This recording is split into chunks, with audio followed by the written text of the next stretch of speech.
wind up the debate. Ms Sturgeon, you have till 5 o'clock. Thank you very much, Presiding Officer. This has been a good, fiery, passionate debate, and then we had Patricia Ferguson. But I jest there have been some extremely good contributions in this debate. I want to mention, in particular, well, just let me. I'm about to mention you, Mr. Smith, so be patient. I want to mention Linda Fabiani, Mark MacDonald, Humza Yousaf. I want to mention Drew Smith, because although I didn't agree with much of what Drew Smith had to say, I think his colleagues could learn a thing or two about how he articulated the position he did in this debate. But the speech I want to single out particularly in my closing remarks is that of Claire Adamson, because I thought Claire Adamson actually made the most profound comment of this entire debate, because she pointed out that the fact that Joanne Lamont and others in the Labour benches use poverty in the here and now, the fact that families right now struggle to feed their kids as an argument against independence says it all about Labour's mindset.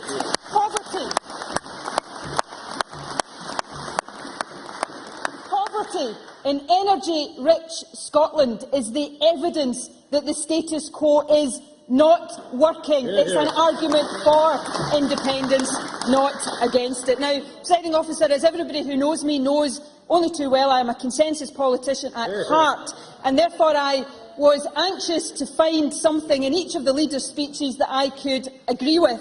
And let me tell you, I succeeded. Joanne Lamont at one point said that Labour had a vision for Scotland, and to an extent she is right. The sad thing, though, is this. Labour's vision for Scotland is a Scotland where, in their view, it is better to be governed by the Tories than governed by people who live here. And that is not a vision for Scotland that I or many other people in Scotland share. Now, I'm afraid to say that finding something to agree with in Ruth Davidson's speech was just a wee bit tougher.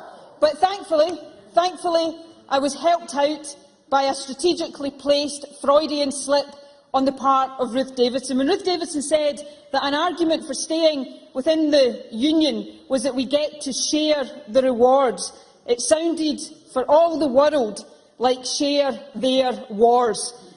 And, Presiding Officer, don't we just? And therein Ruth Davidson made one of the most compelling arguments for independence. With independence, never ever again would Scotland be dragged into an illegal war like we were in Iraq.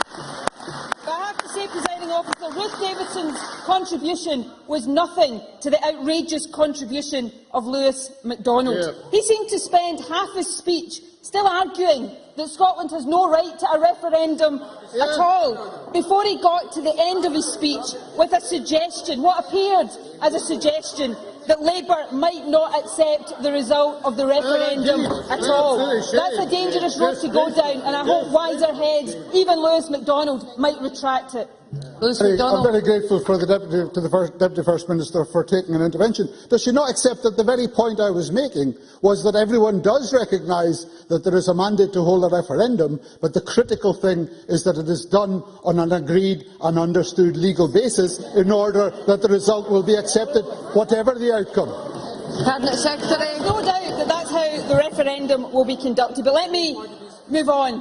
This has been a significant debate. This is a historic occasion. This is the first time ever that this Parliament will be asked in a few moments' time to agree that Scotland should become an independent country. And let me tell you, those of us on this side of the House will say a resounding yes to that proposition. And that's a far cry, Presiding Officer, from the days when there was no democratic voice in this land, when Scotland repeatedly voted differently to the rest of the UK but had no parliament, no democratic forum in which to express its view.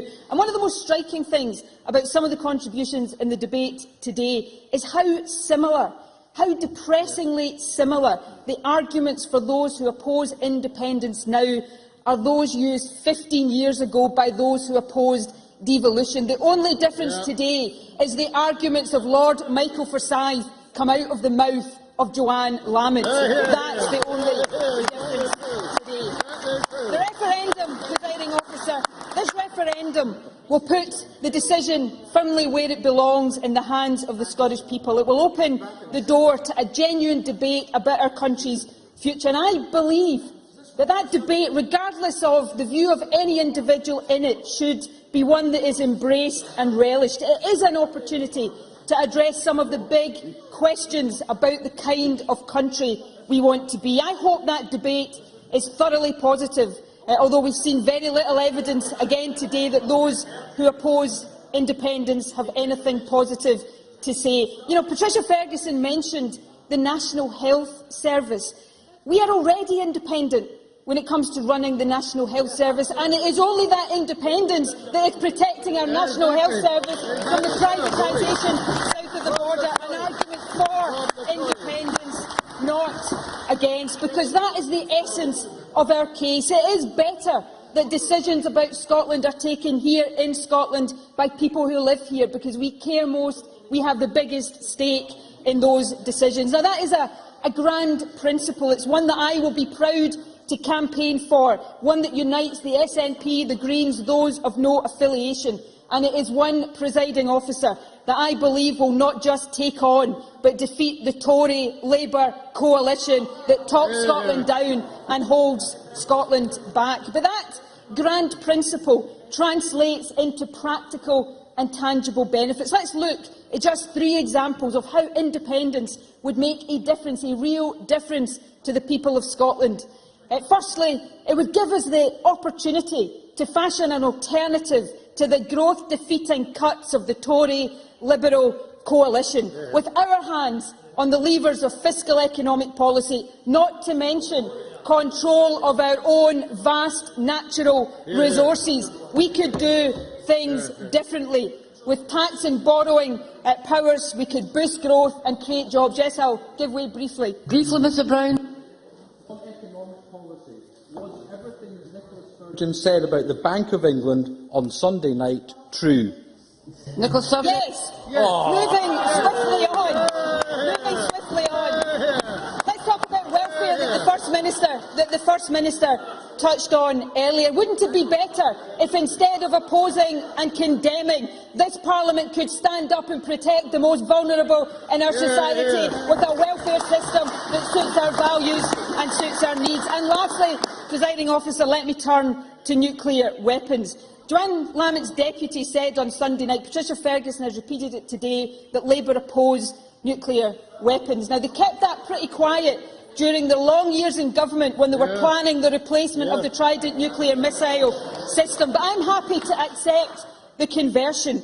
But what's good? What is the good of opposing nuclear weapons when you want to lock us into a political system that would prevent us ever getting rid of Trident from our waters? There is no good whatsoever. Presiding officer, independence is not unusual. Independence is the natural state of affairs. 150 countries, Willie Rennie, have become independent in the last 70 years alone. Independence is the natural future of Scotland, and that compelling case for independence will defeat the negativity of the Tory-Labour coalition, and Scotland will be a normal, equal, independent country.